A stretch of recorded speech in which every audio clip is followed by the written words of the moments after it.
વિદ્યાર્થી મિત્રો, અગાઉ આપણે પોસ્ટકાર્ડને કઈ રીતે મજબૂત બનાવી શકાય તે વિશે પ્રયોગ દ્વારા આપણે અભ્યાસ કર્યો. હવે આપણે પાઠ્યપુસ્તકના પેજ નંબર 4 ખોલો. એમાં શું કહ્યું છે? ઉતાવળ કરો અને ઝડપ રાખો. તો વિદ્યાર્થી મિત્રો, આ બધા જ બાળકો વર્તુળાકાર ગોળમાં બેઠા છે અને તેઓ રમત રમે છે. કેવી રમત? બધા જ બાળકો બોલે કે આજુ જુઓ, બાજુ જુઓ.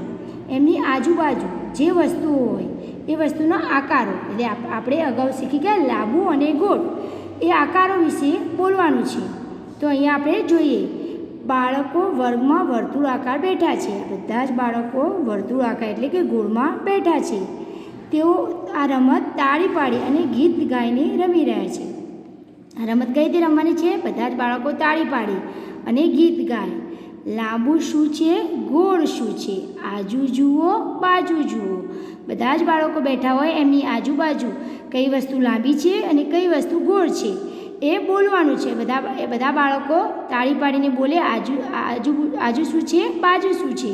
તો એમાંથી એક બાળક જવાબ આપે. તો આ રીના, આ લીલા ટી શર્ટવાળી રીના કહે છે, બેટ લાંબુ છે, દડો ગોળ છે. આજુ જુઓ, બાજુ જુઓ.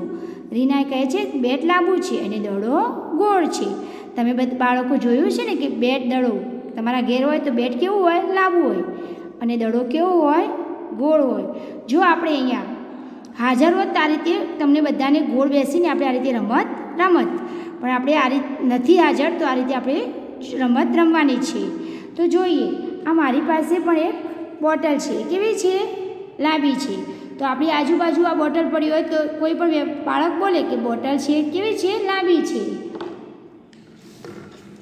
અને આ કેવી છે? સીડી ગોળ છે.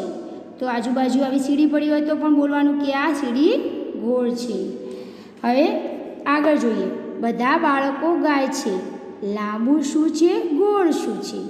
પાછા બધા બાળકો તાળી પાડે છે અને બોલે છે કે લાંબુ શું છે? ગોળ છે. શું છે? આજુ જુઓ, બાજુ જુઓ. તમારી આજુબાજુ જે પણ વસ્તુ પડી હોય એમાં લાંબી કઈ છે અને ગોળ કઈ છે એ બોલવાનું છે. તો મીનુ કહે છે આ મીનુ છે. મીનુ જવાબ આપે છે, સીસી લાંબી છે, ટોપી ગોળ છે. આજુ જુઓ, બાજુ જુઓ. મીનુ કહે છે મારી જોડે સીસી લાંબી છે અને ટોપી કેવી છે? ગોળ છે. તો અહીં આપણે જોઈએ તો મારી પાસે આ રીતે ફૂટપટ્ટી છે. તો ફૂટપટ્ટી કેવી છે? લાંબી છે. અને આ રબર કેવું છે? ગોળ છે.